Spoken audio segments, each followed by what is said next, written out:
Sweet home, Santa Barbara, where the skies are so blue. Sweet home, Santa Barbara, what's worked for me can work for you.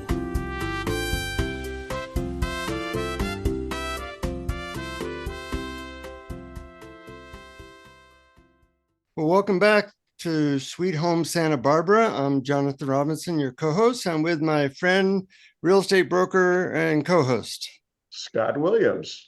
And we have another guest today, Scott, which is always fun to interview people in their fields of expertise. This is Gavin Palmer. He's the owner of VirTour Media. Maybe I said that wrong. How do you say it, VirTour Gavin? Media.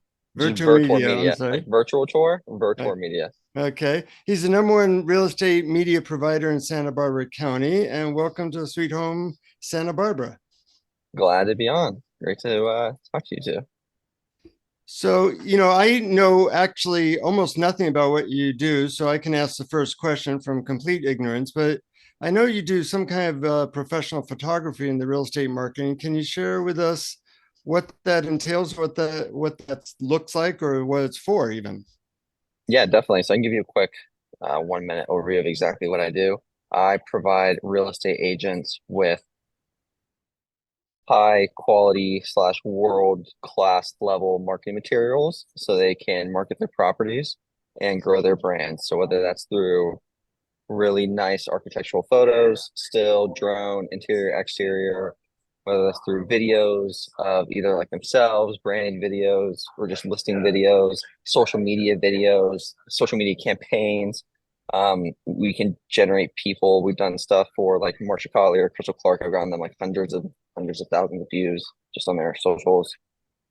We do really accurate floor plans. We have like the Matterport Pro 3, so we can do like indoor, outdoor, virtual tours, scan entire lots, property websites, flyers, postcards, anything that you think you would need in to market real estate, we provide. And they very fast turnaround. So, Scott, you've been working with Gavin for quite a while. I'm wondering what he has done for you in your business. Well, Gavin has expanded me from just professional photography, which is a must in real estate. We don't just take iPhone shots of people's houses, into the worlds of video. And that wasn't a giant leap, but expensive homes in Montecito deserve that. But he's more than that. He's taken me into the world of the drone. And that is pretty much a requirement these days. So those were two large steps for me. I'm your average cheap homeowner that doesn't know anything about this. So I think, well, I could just take some photos of my house or whatever. And I'm assuming that that would put a smile on your face, Gavin, which it did. So I'm wondering what are some of the common mistakes people have around this whole area and mistakes in possibly trying to do this themselves? Yeah, so that's actually probably the worst thing you could do, just shooting your home on your iPhone, because I mean, there's only so many agents in the MLS. There's like 1,200 agents in the MLS, and everyone knows each other. Everyone sees the same listings. If you look at the property report, you're going to see the same listings, and there'll just be that one that stands out that just has the iPhone photos. That then every agent just thinks in their head, why? Like, why didn't you just pay somebody to just come and shoot this place? Because it's just how you represent it. It's like this is a at least $1 million asset typically. Like if anything in Goleta is not under $1 million, at least that I see. And then sometimes these homes are even like 5, 10, $15 million.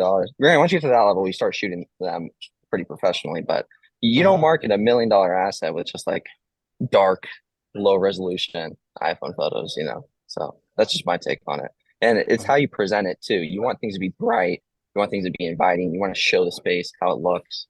So if you're not doing that, you're really doing yourself a disservice, in my opinion. I agree. There's not a lot of people who do this anymore, but it definitely occurs to people, as it occurred to you. Well, could we save a few $100s? No, you can. It'll cost you thousands or tens of thousands of dollars. Whoops, wrong direction.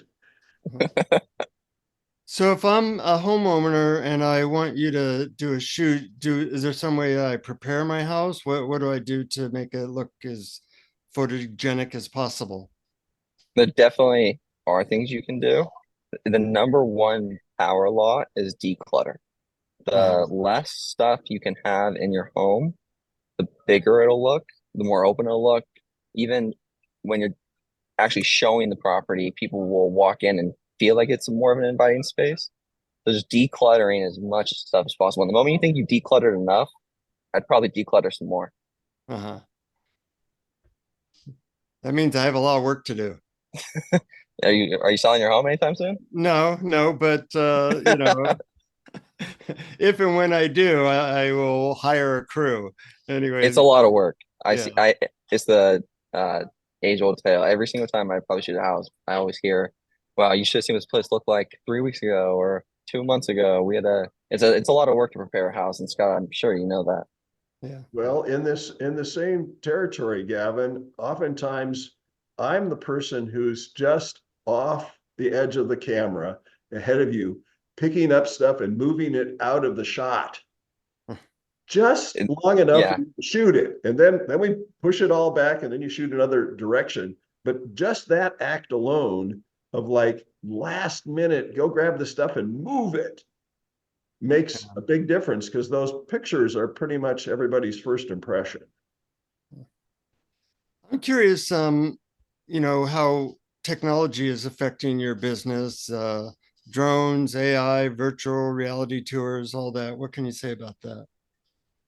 definitely. So, one of the things that actually always gave me a kind of a advantage in this market is I always chose to buy the best new stuff. So like even with the virtual tours that we do, you can do a virtual tour with like a $1,000 like camera, and it's kind of Scott, have you ever seen like eye guides? Those, and you kind of have to like jump around, or like have you ever like looked at a virtual tour and it looks really blurry almost? I know there's a difference. Yeah, so you can do that, or you can pick like the latest Matterport camera, which I think is like the top of the line. There are some, there's like these like leak cameras that are pretty crazy too, but that gets up to like $25,000 range. I think that was overkill for what we're doing. But so like the Matterport Pro 3, I think it retails for like around $7,000. But with that, you get really high resolution virtual tours, and they're very seamless. Most of the times they're very jumpy to walk around, and like it's not a good user friendly experience. So when you're representing these properties and representing the clients, you don't want someone to have to struggle to see the home. So it's supposed to be easier to see the home. So investing in the latest tech lets people jump inside, go outside. They can see the backyard even these days. Where before, even 2 years ago, the camera wasn't out and that was impossible. You'd only be able to for the inside of a house. But now you can literally score. I've scanned acre lots where you can go all through back trails and woods and direct sunlight. It makes a huge difference. And then with the drones, we've even done some really cool stuff where you can map properties. You can like scan them from above. You can do like virtual tours, but from drone views. So I've done ranches as big as 3,500 acres, where typically it would take someone 6 hours to show this property driving around it. But with a drone, you can literally jump around all of it in 5 minutes. And we can literally just map all these aerial views and cover the entire property. So you can, the technology has made it easier to show these properties to a lot more people with a lot less time. I'm curious, do people do virtual tours more than open houses now, or what's the ratio? How many people are their first hit of a house as a virtual tour? God, you might be better trying to answer that than me. I feel like people still see houses in person, but They do. It's their first choice. But Jonathan, you're getting at something that's really important that's over the last 15 or 20 years has developed, maybe even less time than that. I was counting up just this week. I've had 11 offers on pieces of real estate where people saw the home through FaceTime or Zoom, like we're doing right now. They got a video, they were looking at the property through a camera lens on the tour, their very first view of the property, and talking with the real estate agent or talking with me, but only later decided to come and see it. Mhm. This whole area of looking at property through a lens is now very acceptable to the public. Don't you find that, Gavin? Definitely, especially during COVID too. I saw a lot of situations where out-of-state buyers would buy homes without even seeing them. They would just Uh, see the Matterport and they would like, yes, looks good.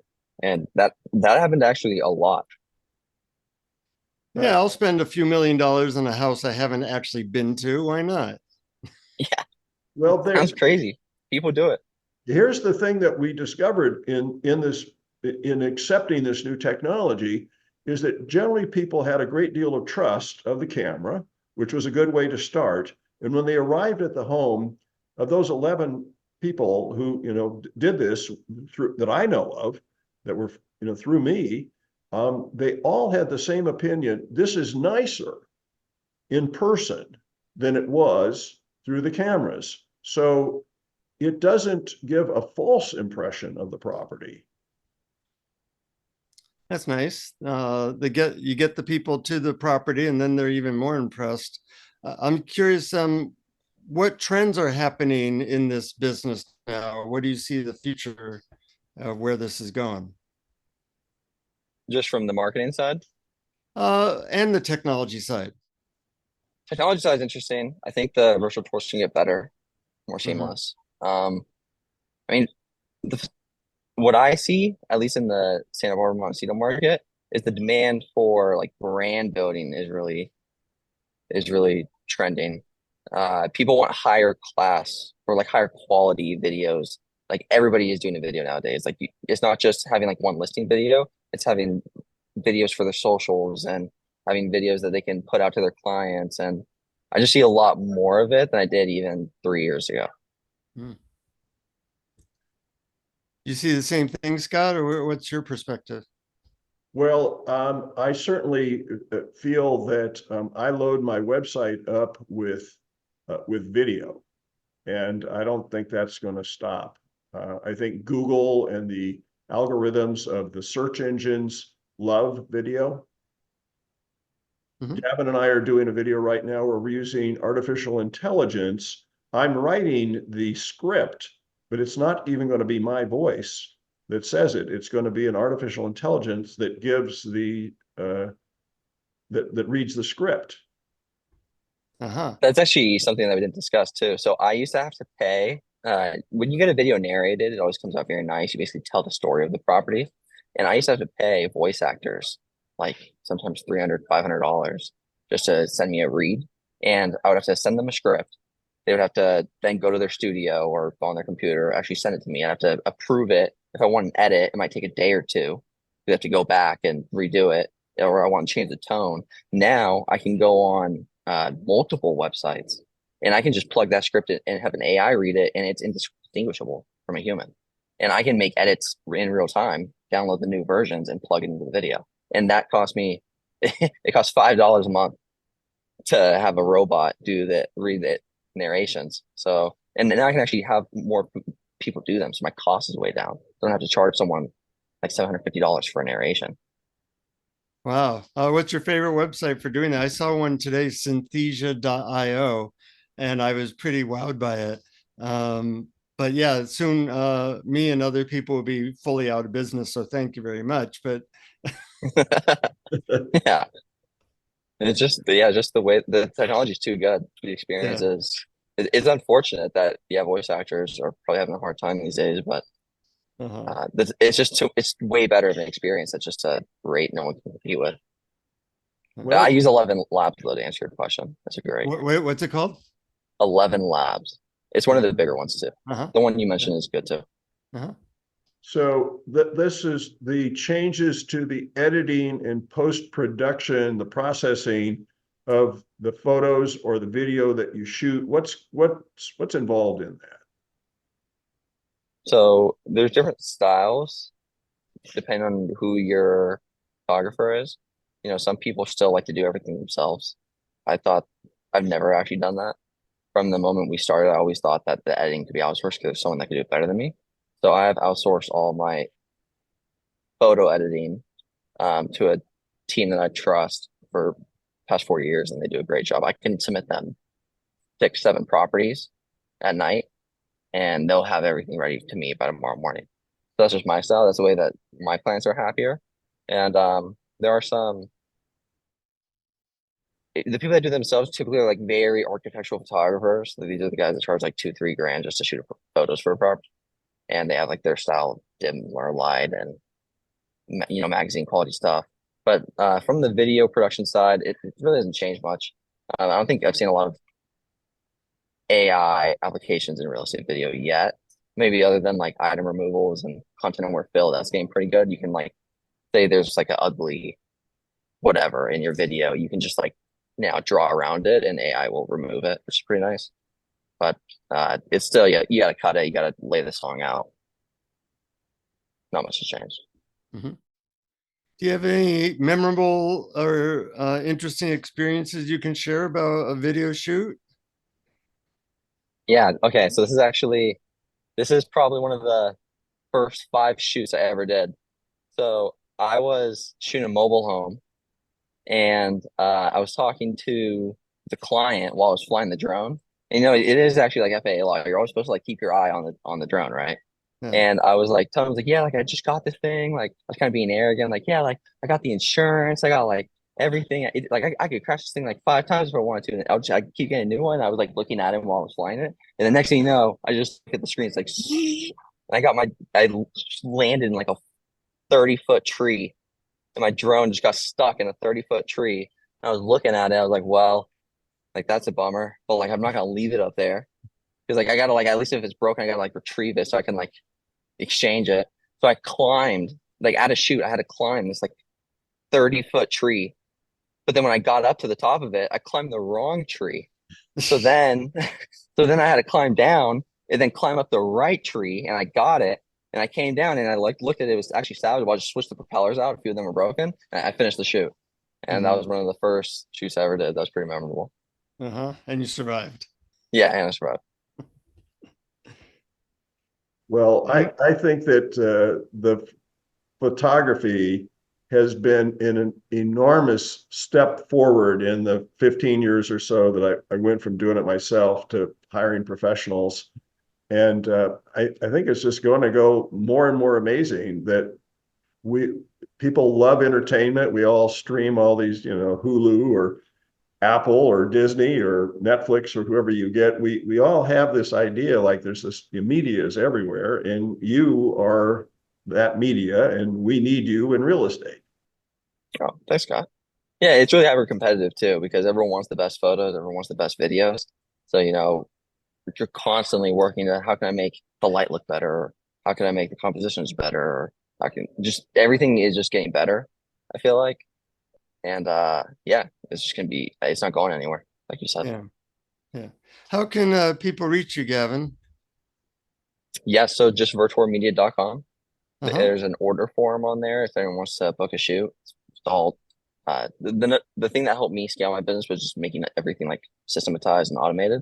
So if you want to book a shoot, you can do it through the website or just Gavin at virtourmedia.com, VirTour Media on Instagram. For those who don't have the benefit of watching this on YouTube, it's VirTour media.com. Yes. Any last words, Scott? No, I was glad we could have you on, Gavin. That was great. Oh, thanks for having me. Yeah, it was good talking to you guys. It was a good conversation about real estate media. Yeah, very interesting. And keep listening to Sweet Home Santa Barbara. Thanks for showing up. If you want to reach Scott Williams, what's the best way of doing that, Scott? Scott at scottwilliams.com. Okay, catch you next time. Thanks for listening. Thank you for listening. Please subscribe to our podcast on your favorite app. If you know someone preparing to sell their home, please tell them about the podcast. Visit scottwilliams.com to contact me and download the 2 free e-booklets, Is My House Saleable Now? And How Not to Buy a Money Pit.